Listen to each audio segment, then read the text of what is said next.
Welcome to the Medical Mnemonist podcast, brought to you by Med School Coach.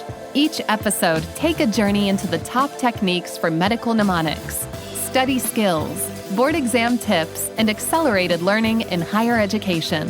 Now, here's your host, Chase DiMarco. Welcome back to part 5 of our mini-series, our audio course, whatever you want to call it at this point.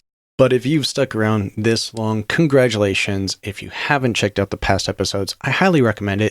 You're not necessarily going to understand what's going on here without the previous episodes to kind of build you up, build up your skills, build up your creativity. And now we're going to combine some of the techniques into the story method, also called the journey method, and goes by a few other names. You'll find in Mnemonics there is a diversity of language depending on who came up with what thought at what time, and it's just not really solidified there. So being aware of the different names it goes by makes it easier to research further information, I suppose. And in particular, you're definitely going to want to listen to the first part of this mini-series where we go into techniques for creating your own visual mnemonics, and your memory journal at this point, if you've been following along, should be getting filled out quite nicely.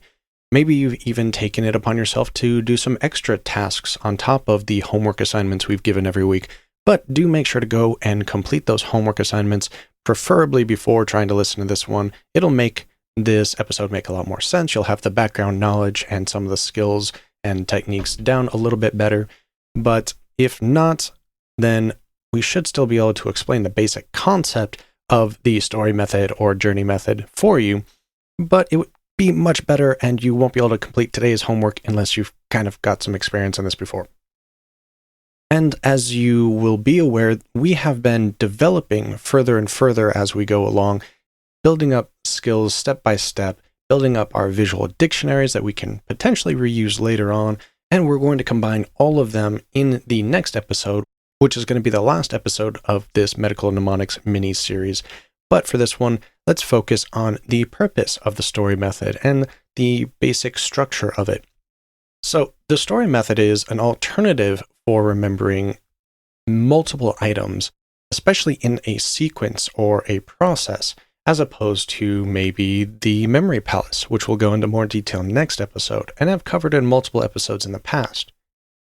And depending on what you're trying to remember, this technique can be very useful in some situations and maybe less so in others.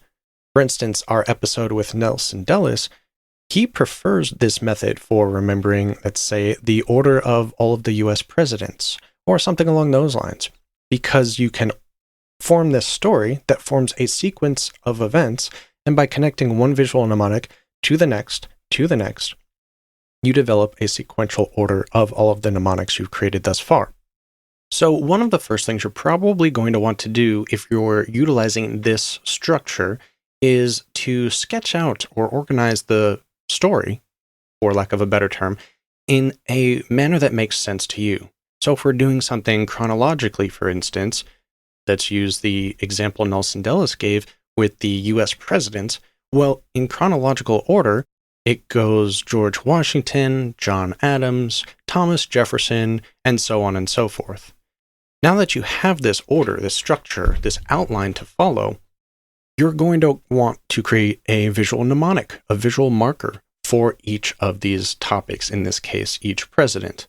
So I believe in Washington, he used a washing machine, like a laundry washer. For the second one, John Adams, the first thing that came to his mind was Adam's apple. And then for the third one, Thomas Jefferson, that can be a little unique. Maybe you're thinking of a friend of yours named Tom, or trying to find some association, some rhyme with Jefferson. So in this instance, he used Jeffrey the giraffe, the Toys R Us mascot, as a visual marker for Jefferson. So now that you have this order, and then you've created a visual marker for each one of them, you need to link all of these in a story, in a journey. So, for example, he was going to the washing machine. He looked in the washing machine and saw it was full of apples just floating around inside the tub. And then Jeffrey the giraffe came over and ate one of the apples. And now you can see how it's causing this sequential order of the washing machine, then the apples, then Jeffrey the giraffe. That leads you to know that, all right, Washington came first and Adams was after him, and then Thomas Jefferson followed after that. So it's a really fun, unique way to really categorize a lot of information, but also just to have a certain order, a certain process involved. In memory championships, they often use this technique to remember long strings of data, such as different lists of names and characteristics that go with their names. They might give this fictional character with this name, and they have this vehicle and this job, and then you have to remember the next one and the next one and the next one. Remembering in order is going to either let you win the points or lose the points in the championship. But how can we use this for our medical studies?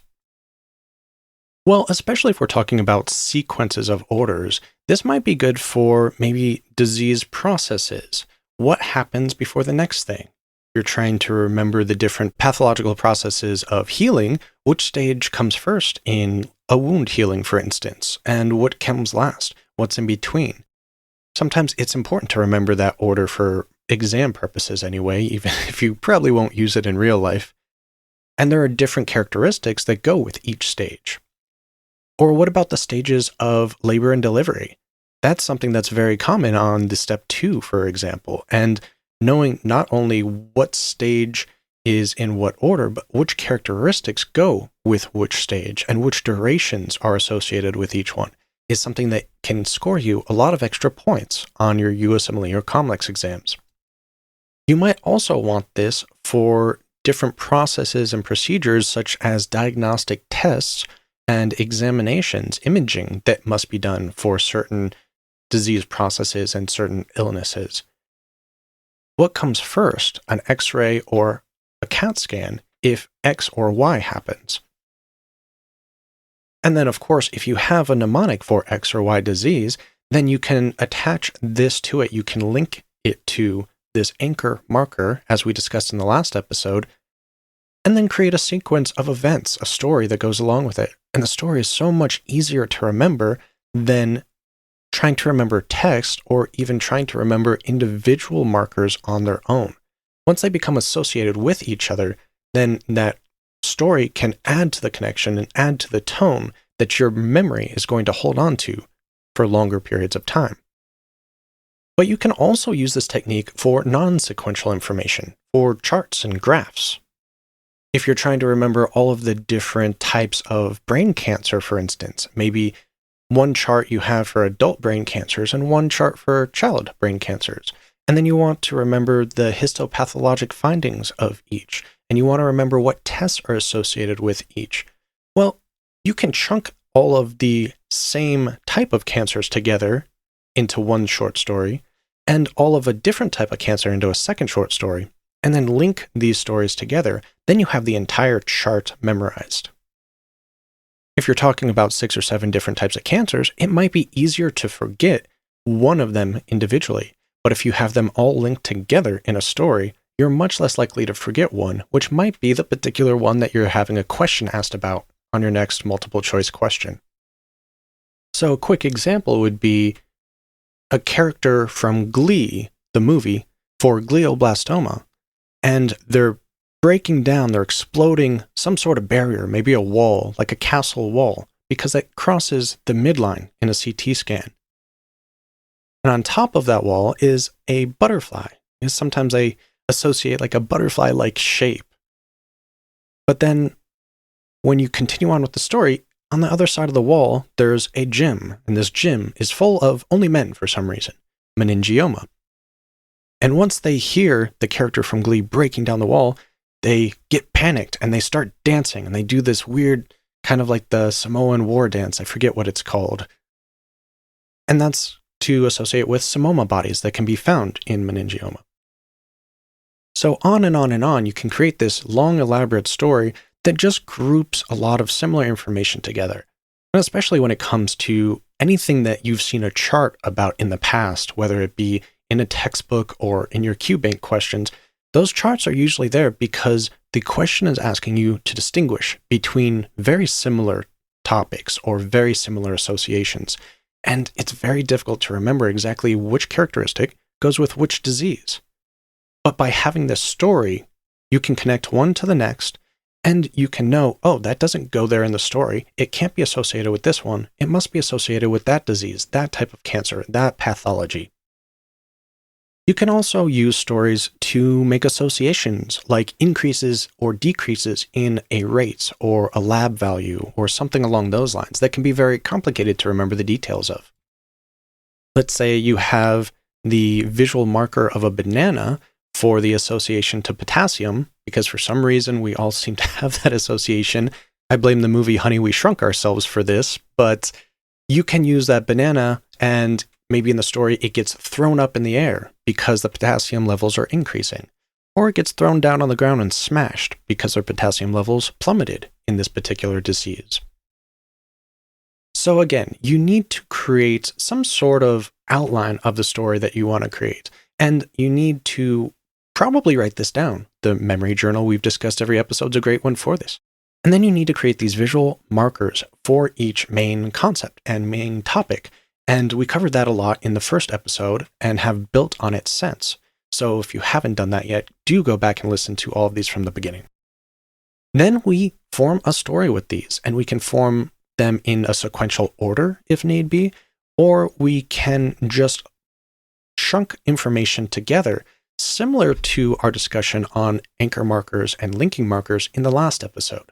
And by chunking more information together, whether it be in a static singular image or a dynamic story image, this allows us to really isolate what goes where, what is attached to what, what's associated with what, which factors are attributable to this disease or that disease, and helps us not mix them up, because some of them are very, very easy to mix up, especially in the high stakes, high stress testing environment. So your homework for today is to pick a topic from your current studies. If you're in step 1, maybe just pick some sort of chart, some sort of graph. If you're on step 2, maybe pick a disease that has a lot of either procedures that need to be done or diagnostic materials, or maybe there's a progression of the disease in a way that you can form a story. Write out the main topics of these, and these can be taken from your notes, from a bullet point review material, whatever you want, and then create a visual mnemonic for each one of these topics and associated concepts, and then form a story for it. And write down the story or record it on your phone on a voice memo. You're the only one that's going to listen to it or read it, so it doesn't need to be perfect. It just needs to be used as a reference in case you forget a point later on. If you can't think of one right now, maybe use the progression of different gallbladder diseases, from gallstones to ascending cholangitis and everything in between. And there are a lot of similarities there that we need to distinguish. So how are we going to distinguish them? If we can't do it by rote memory, add a story and make sure that the associated distinguishing factor, the pentad versus the triad, are really a part of that section of the story and not used previously. Not in the earlier, maybe gallstone section of the story. So create at least one of these stories, make sure to write it down in your journal, and review it tomorrow, and review it at least one more time after that. If you haven't done it already, do go back and check the past episodes, and we have, of course, all of the associated show notes for different links in past episodes where we've covered some of this material too. Of course, you can always just search in the podcast player, and it works very much like a Google search, so you can find past episodes where we've covered similar topics, including the story method. Well, in the next episode, we're going to really go more in depth about the memory palace. We might need to make 2 episodes on it, I'm not entirely sure yet, but we're going to work to put all of these skills together and then use the memory palace as a great storage device for everything. So I hope you do practice these techniques, all of them that we've done in the past, revisit them, practice them some more, practice this week's homework assignment, and I'll see you next week.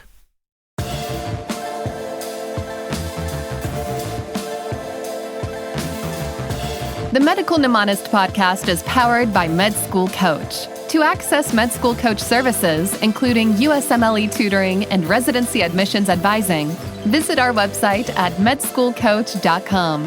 Good luck as you prepare for your board exams, and we hope you tune in again next time.